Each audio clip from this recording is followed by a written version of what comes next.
Welcome to Political Experts React. I'm Dan Pfeiffer. Jon Favreau, thanks for joining us. And we're back. The people have spoken. The show has been uncanceled. I didn't even know that's what we were doing until Ben Heathcote told me yesterday afternoon. He's like, I'm so excited. You're coming on we're coming back. Political Experts React. You're coming on tomorrow. I was like, I am?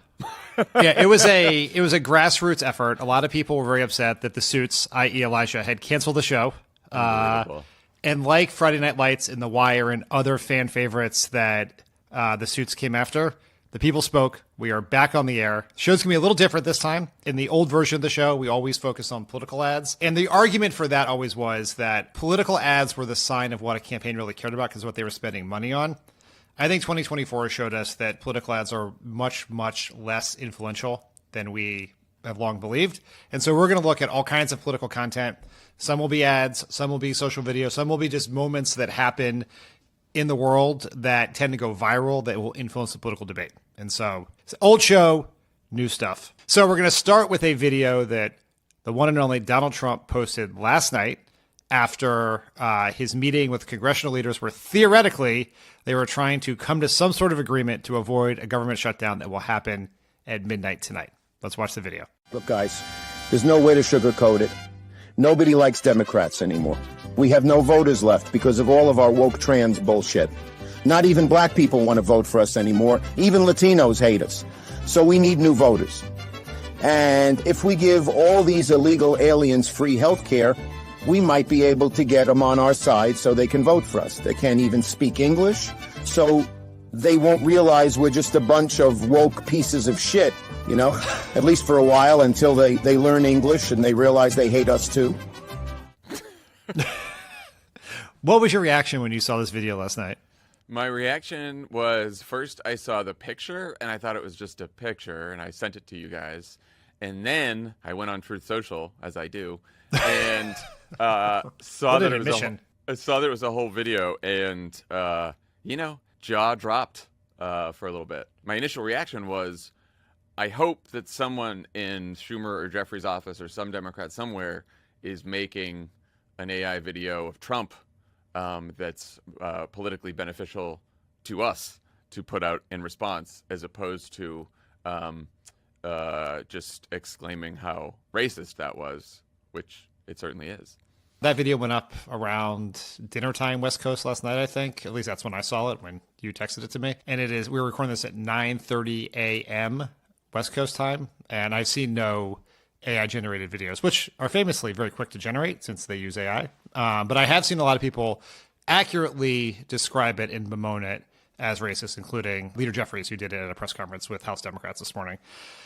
I can't imagine there's any strategy to this, but if there were, what do you think it would be? I think the strategy is that is very much the message that Republicans and Donald Trump are trying to get out about the shutdown, just in a much more vulgar way. But, J.D. Vance is out there and Stephen Miller and everyone else saying that Democrats are shutting down the government to give illegal immigrants $1 trillion for health care, which is just completely absurdly false. No evidence for it whatsoever.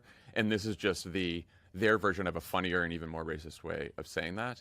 Democrats didn't actually even have to come up with their own AI video. One response, if the issue that we're fighting the shutdown over is healthcare, the president over the weekend tweeted an insane video about med beds, which is a non-existent technology that's supposed to bring you back from the dead, according to QAnon.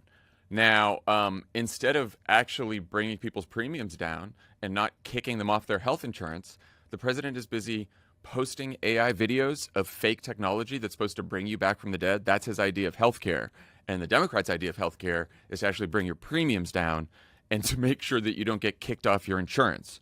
So that is one difference that we're fighting over. Could have responded with that, and then maybe we would be talking about med beds and healthcare as opposed to Donald Trump's racist video. Yeah, I mean, it's a little early to see how most Democrats have responded. One thing is, have you ever seen a Democratic elected official or party organization make an AI video? No, I mean, the closest they've come is Newsom and Newsom's office putting out like besides AI Newsom. photos and AI slop that are sort of funny and ironic, and yeah. There is this hesitancy to using AI in content creation among progressives. I don't know whether it's the idea that it's sort of like dirty pool, or the very legitimate environmental costs that come from using AI, or just concerns about like displacement of workers. But there is this hesitancy around it that does, I think, put us at a disadvantage, because there is a version of this video that does not have Hakeem Jeffries in a sombrero, does not have sort of weird, does not have Chuck Schumer saying things that Chuck Schumer obviously would not say. You could just do the video and have them, like, not even a press conference, just have a video, an AI video of Chuck Schumer talking about, maybe in a private conversation overheard, that about how the real goal here is to give healthcare to undocumented people and have that go viral on the internet and make that much more effective. Like, there is a real danger with it. There is another option for why we're not seeing it from Democrats, is that there is a severe lack of creativity in the Washington political class, that they can't think outside the very narrow talking points of the day. Yeah, but that's what AI does. Is it like, that's what I'm if saying. you use That's AI, how, it solves the problem, right? That's like, how bad it is. But yeah. you still got to give it some prompts, you know? Yeah. Yeah. So. Because our problem is the prompts. The next video I want to look at is one that you tweeted and brought to my attention. It's a edit of a speech from Maine Senate candidate Graham Platner. Together, we are going to write a new chapter in American history that leads us away from where we are now and down the road, when we have beaten back fascism, when we have defended our democracy and our country and our freedom. Let it be a different kind of freedom. The freedom to not be condemned to scraps and to struggle, but the freedom to live lives with dignity and fulfillment. The freedom to not be ripped off by a for-profit healthcare system. The freedom to have a roof over our heads that we own. The freedom to have time to build, to create, to love, to live lives not just of survival, but of fulfillment and joy. That is the vision. This is the opportunity before us. I would say you are a tough critic of democratic speech making. I think Yes. I agree with much of your criticism, so I'm not criticizing you for being such a critic, but you approvingly tweeted this message. So what struck you by it? Yeah, I'm donated, right? It got me. Now look, at the beginning, You're not waiting for Janet Mills to get in the race? at the Fuck. At the beginning, I was like, oh no, this is going to be a speech that I like, but that I will be told by all of the data people and the polls that we must not talk about fascism and democracy because it does not land with the very working people of which Graham Platner is a product and is trying to win over in Maine. And I think that you could say that about the first 10 seconds of the video. Then he talks about the economy. But he doesn't talk about the economy in terms of policies and plans and poll-tested lines. He talks about it in terms of values. And when I say values, I also don't mean bottom up, middle out, middle class, middle this, middle fuck that, blah, blah, blah.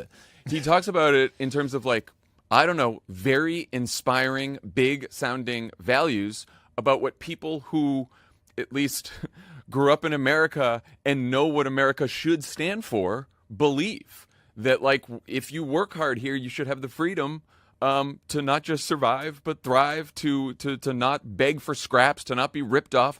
All the messages that we do know poll well and test well, but sound phony and sound sort of too small to people when they're actually spoken by people who want to lead us. That sounds like what he sounded like just there is a leader. And he did it with the persona that is earned and not phony of a working class, oyster fisherman. Because you brought this to my attention, and then I already had the bias of knowing you liked it, I also liked it. And here's what I think it achieves that is very good. One, like, we are stuck in this interminable argument within the Democratic Party about fascism and democracy, like saving democracy, fighting fascism, and helping people with their number one issue, which is the economy and affordability. No one has really been able to find a way to do both. This does both, right? Which is very important. Second, it offers hope for something better than we have right now, and something better than we have had ever before.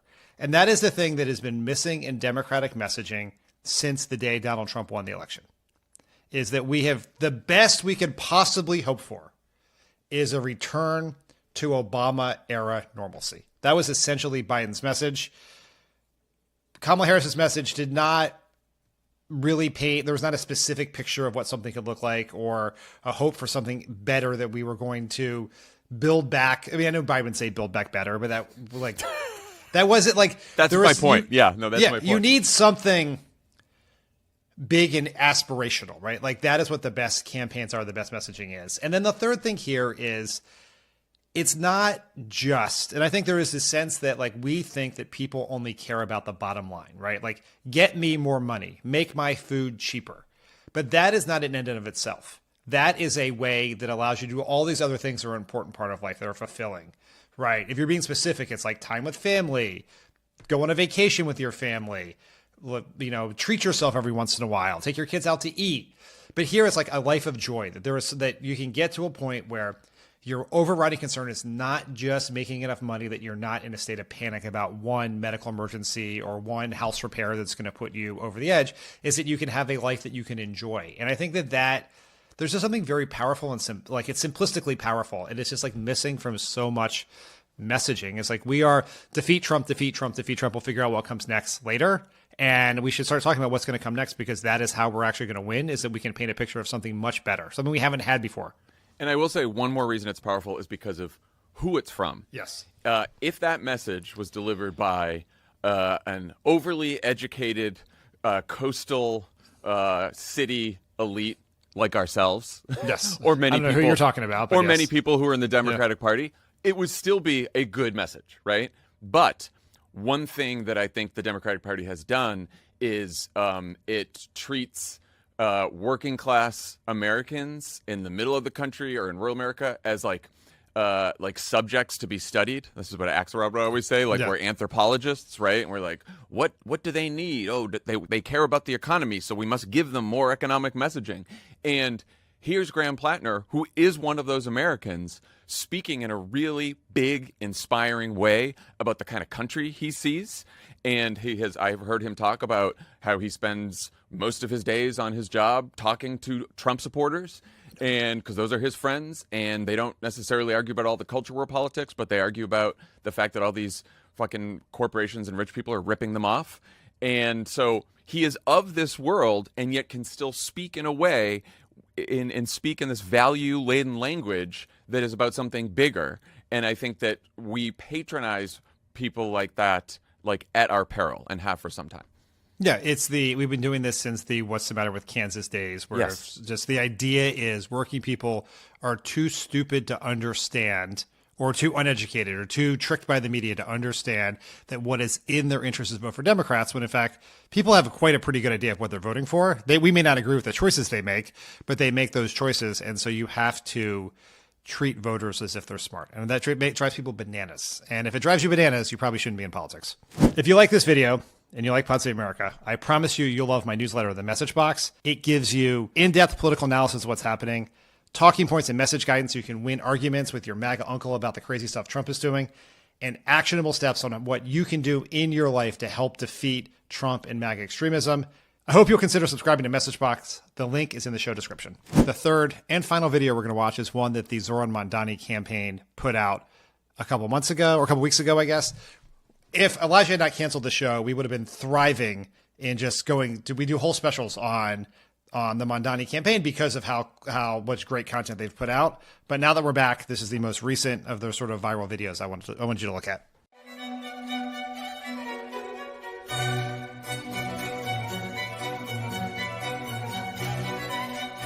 August in the Hamptons. Ocean breezes, oversubscribed Tracy Anderson classes, parking woes. And this year, with a New York City mayoral election looming in the fall, a freakout that the most sumptuous of summer staples has ensued. Even overpriced lobster salad can't seem to make people out here feel better, a veteran political fundraiser said. Everyone is talking about it all the time. What they are talking about, for the most part, is whether anyone, specifically former Governor Andrew M. Cuomo or Mayor Eric Adams, can beat the Democratic Socialist Zohran Mamdani. In June, he dared to say on Meet the Press, I don't think that we should have billionaires. the Hamptons is basically in group therapy about the mayoral race. In other words, the plutocrats are panicking. Okay, for those who don't know, this is the actor Morgan Spector playing his character, or I guess for technical copyright purposes, a version of his character he plays on the HBO Max show Gilded Age. First question for you, John. Do you watch The Gilded Age? No. Should I? It's excellent. I was going to watch it, but then Katie Miller told J.D. Vance that it's gone woke. That's because they have introduced a black character. Oh, well. Yeah. Then she is correct, of course. Put that aside. What do you think of the video? I loved it. Obviously, there is some populist sentiment against the elite, wealthy, rich, big corporate, all that kind of stuff, right? And I think that there is a place for anger towards that class and towards the ultra rich, but I do think it's more effective if it is on behalf of the people who are suffering because of this gigantic gap between the very, very rich and everyone else. I think that the other way to go after the ultra wealthy in a way that is probably more appealing to more people is through mockery and humor, and we have really lost that as a party. We have not been able to do that, and that was just funny. It paints them as hysterical elites. They're hysterical, yes. Our buddy Abdul El Sayed is running for Senate in Michigan, and he has this great video too, where he's like, no one really needs $100 billion, and he proves it, like how no one needs like a hamburger that's like stacked 12 hamburgers high, and he tries to like eat that throughout the video, and he can't. And I was like, that's a great way to illustrate that people don't need $100 billion, and it's kind of funny. And I had a good friend who has voted for many Democrats in the past, in fact hasn't voted for Republicans, said, okay, I understand this, but like this whole thing about the Democrats, that there shouldn't be billionaires, 100 billionaires, like, come on, that's just, it's what about the people who create wealth in this country? And I was like, let me just ask you something. Do you really think people need $100 billion? Could any of us spend $100 billion? Do we want to eliminate people who make $100 billion? Or do maybe we think that, I don't know, if you make $100 billion, perhaps you should pay more in taxes than someone who is working class? And then I kind of like joked about it, like what a hysterical, and that works a lot better than being like, fuck you, you know, like, yep. And I think that Mamdani, his whole tone is that, like, it's very clear where he stands on wealth inequality and populism. But to do a video like that, it is funny, it's something that people are going to share, and it makes his critics look silly, which is, I think, the most important thing you can do about your critics. Yeah, you can be an angry warrior or a joyful warrior, and you can still be righteous in both cases. And I think that there is real value in being a joyful warrior who makes your campaign seem fun, who it has always seemed like that campaign is having fun. It seems like a campaign you want to be a part of, whether it's the videos, whether it's him going to the Wu-Tang concert, whether it's the great halal cart video he did, or it's the scavenger hunt they did to get people to get involved in the community. It seems fun, but you never question who or what he's fighting for. And you're right, there is a lesson for every politician in there, but particularly Democrats in the Trump era, is that you can have fun, you can be joyful, and still be righteous and strong in your convictions. It doesn't mean you are taking the threat of fascism, plutocracy, economic inequality less seriously if you can do it in a way that feels inviting to people, right? Because you may be concerned about all these things, but not angry, right? Or feel different. You just want to have a message in a campaign or movement that's inviting to people, and Mamdani has done that so well. And this video embodies that.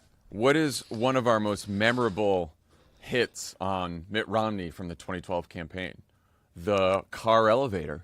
How much fun did we have with the car elevator? I mean, or is it the America the Beautiful ad? One of the greatest ads in political history. Yes.